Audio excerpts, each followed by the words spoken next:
Welcome back.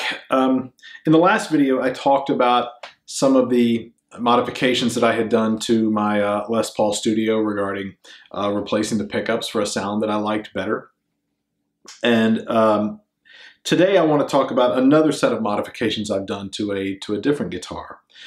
This is a 2016 Fender Stratocaster. It's a made in Mexico model, and so this was the first, aside from the Fender Strat copy that I learned on ages and ages ago, I was pretty much exclusively a Les Paul player for 25, 30 years or so until I got this guitar.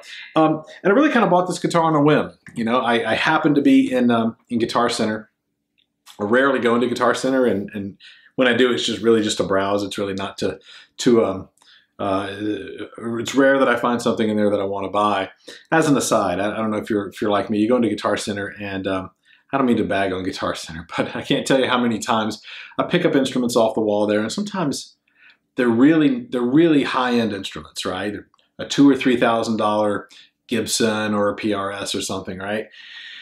And you sit down to play it, and the strings are so old they're like corroded, right? And the intonation is out and the action is really high, and you sit there and you think to yourself, like, how's this possible, right? Like this is a luxury, it's a high-end product, and you're positioning it in just about the worst possible way that I can think of to sell something. It's like if you went to your, if you went to like your BMW dealership or something to test drive a car, and there's like mud on the floor mats and like somebody's like McDonald's wrapper in the in the center console or something.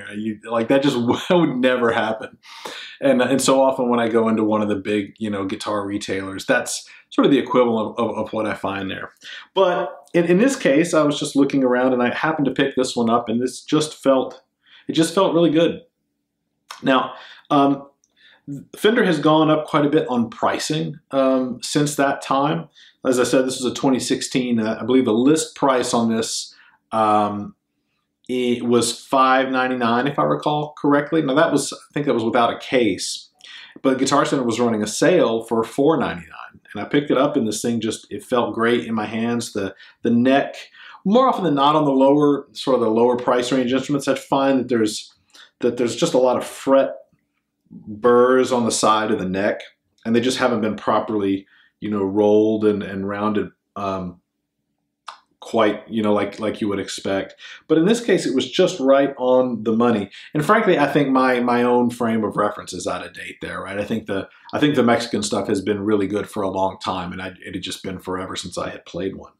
But when I find something at Guitar Center that's that's like playable and something that like you would like to own, I'm not really a pet guy, but I imagine it's kind of the equivalent of what a pet lover feels like when they go to like the animal rescue place, and they just think like, oh, I'm gonna take you home, and I'm gonna get you out of this terrible place and give you a good home. So that was this guitar for me.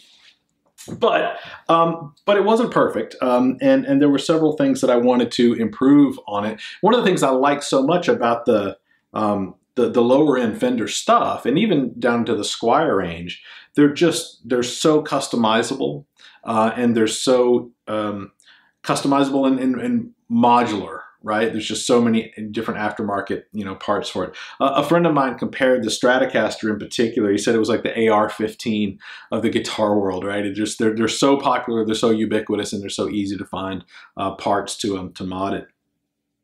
In this case, I wound up doing a little bit more than I did on my Les Paul, in part because I think there was more kind of low-hanging fruit that could be upgraded, but also in part because it was it was a less expensive instrument. I wasn't as afraid to modify it and kind of make it my own. So let's kind of go through a couple of the things that I've done here. So first of all, I mentioned in the last video that when I started playing the Strat after so many years of playing the Les Paul with the stock pickups that came in the studio, the 490R and the 498T, they had a higher output to them, but still somehow simultaneously managed to sound very muddy and inarticulate. the single coils were much crisper, much cleaner. It felt like you were painting with a much smaller brush, so to speak, from a tonal perspective.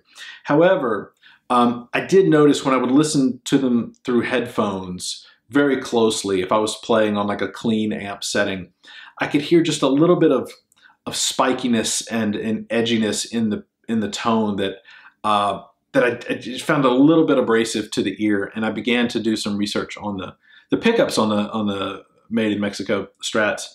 And what I found out was that, at least that model year, I don't know what they come with now, but they were using ceramic pickups, which compared to the Alnico on the higher end pickups, the ceramic ones, similar to what I had in the Gibson, are just, they're hotter. They're a little bit higher output. Now, I've kind of formed an opinion on this sort of thing, and I want to expand on some of my comments from the last video, right? In the last video, I talked about, in the 80s, Gibson was trying to adapt to that sort of high gain, 80s hard rock sound. Everybody wanted to sound like Van Halen, basically, right? And people were looking for ways to achieve higher gain and higher distortion. And it may have made sense at that time to increase the output of pickups so that you could drive the preamp section of your amplifier a little harder. I'm not sure how necessary that stuff was back in those days, but I think for sure it's not necessary now, right? In the age of, amps today have all the gain that you could possibly want, right? Whether you're talking about a Friedman or, a Mesa dual rectifier, or I don't know, a 5150 or what have you, just tons and tons and tons of gain right there in the amp. And then besides that, you have, just an enormous selection of, boost pedals, distortion pedals, overdrive pedals, fuzz pedals, everything that you could possibly need to push the amp harder if you needed to do that. You don't need that from the pickup, at least in my personal opinion. And maybe if you were going for something really, really high gain and you needed it really tight and punchy, like you were playing, like thrash metal or something, and you just wanted that to be super, you just wanted to slam the preamp of that, of the amplifier. That's not what I wanted, right?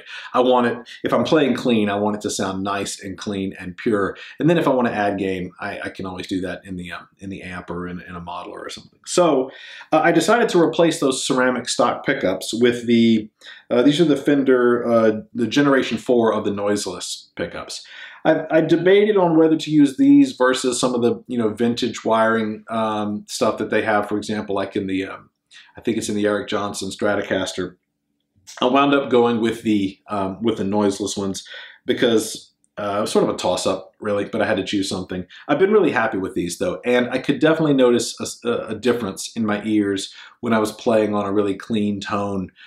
It just had especially the high end, the upper mid-range and the high end was a little smoother, not as spiky. And so that has been a real, a significant improvement. Now, in the last video, I mentioned the soldering job on the humbuckers being really straightforward. It's a little bit more complicated on a Strat, in part because you've got 3 pickups to deal with, and you've also got a 5-way selector switch. So there's just more positions. So the wiring took a little bit longer. And in fact, I made a little bit of a mistake as I was soldering, and some of the solder, as it was melting, it leaked down into the 5-way selector switch, and so I had a little bit of work to do to clean that out. But eventually, I got that squared away. So that was one improvement that I did. And then I wasn't really super happy with the bridge saddles, the stock bridge saddles. I found that there's 2 styles of the Fender bridge saddles. There's the bent steel, which came stock on this, and then there's the block style saddles. The bent steel ones that came on this one, the little hex screws, the set screws, would sit up higher above the top of the saddle. So when you went to palm mute, it was really rough and sort of jagged. And I don't know why those screws were longer than they needed to be. So I wound up replacing them with a set. I don't know if you can see it on the camera here. These are Highwood bent steel saddles. And one of the things that I like a lot about these is that I don't know if you're going to be able to see it on the camera so well, but I'll post a link in the description. The set screws are much shorter, and they sit down below the top of the saddle. So it's just nice and smooth on top. And so that was a really easy upgrade to do. Took a little bit of work to reset the intonation, but I've been really happy with those saddles ever since. And let's see. Then I decided, one of the things that always struck me is a little bit, as I mentioned, right, I was a Les Paul player for years. One of the things that struck me as a little bit weird about the Stratocaster is that, so you have a master volume, and then you have 2 tone pots, but you have 3 pickups, right? So like in a Les Paul, you have 2 pickups, and you have a volume for each, and you have a tone for each. And that makes sense to me. And in the Telecaster, you have 2 pickups, and you have a master volume and a master tone. It always struck me as odd on the Stratocaster that you have 3 pickups but only 2 tone positions, right? It seems to me you should either have 1 master or 3 tones, so you have 1 for each. You have a discrete tone control, although that would be a little crowded, you know, in terms of the controls on the guitar. But I find that I spend most of my time either in position 5, the neck position, or position 1, the bridge position, or position 2. And for me, the Stratocaster is, you know, the heart of the Strat is at position 2, and it's got that classic single coil kind of quack to it, right?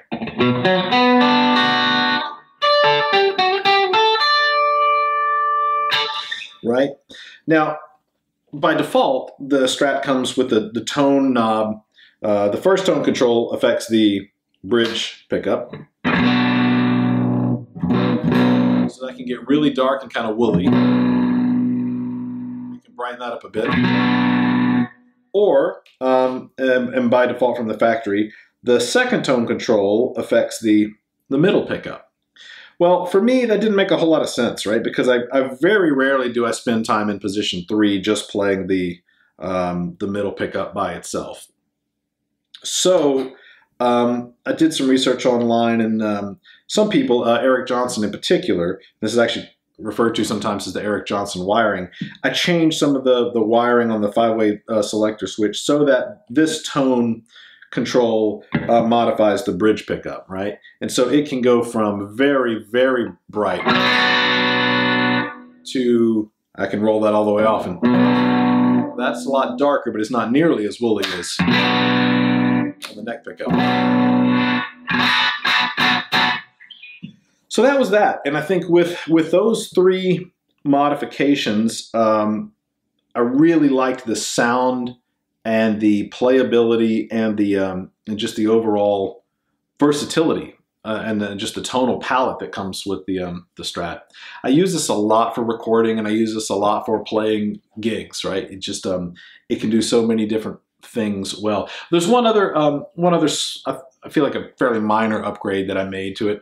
I replaced the stock tuners with the Fender locking tuners, and not that the stock ones were deficient in any way. This just saves me some time when I'm restringing, right? So I can restring a guitar with the locking tuners in probably, I don't know, maybe half the time than the conventional ones where you have to wind it quite a bit more around the string post there.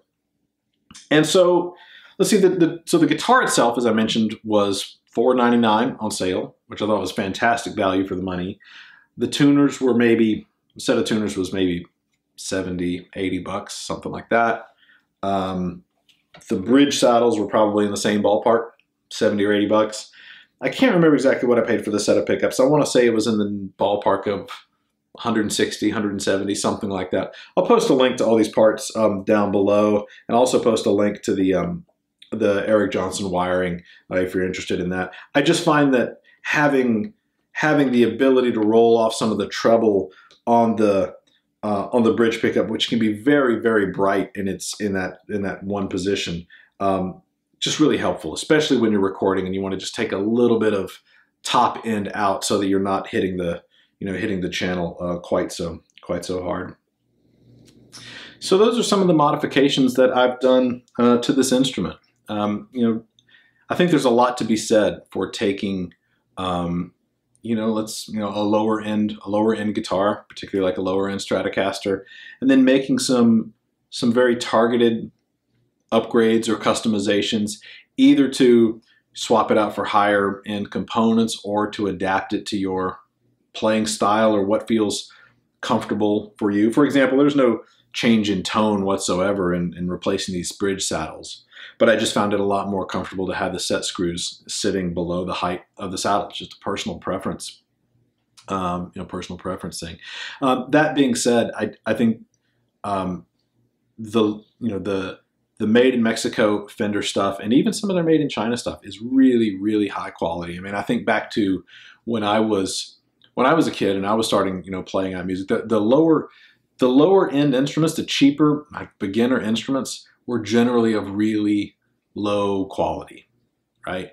That's just not the case anymore, right? You can get really, really great stuff for very reasonable amounts of money, and then you can customize to your heart's content. So let me know in the comment section below what are some of the modifications that maybe you've made to your instrument, or maybe some of the things that you're thinking about doing. And curious to hear your thoughts and your experiences there.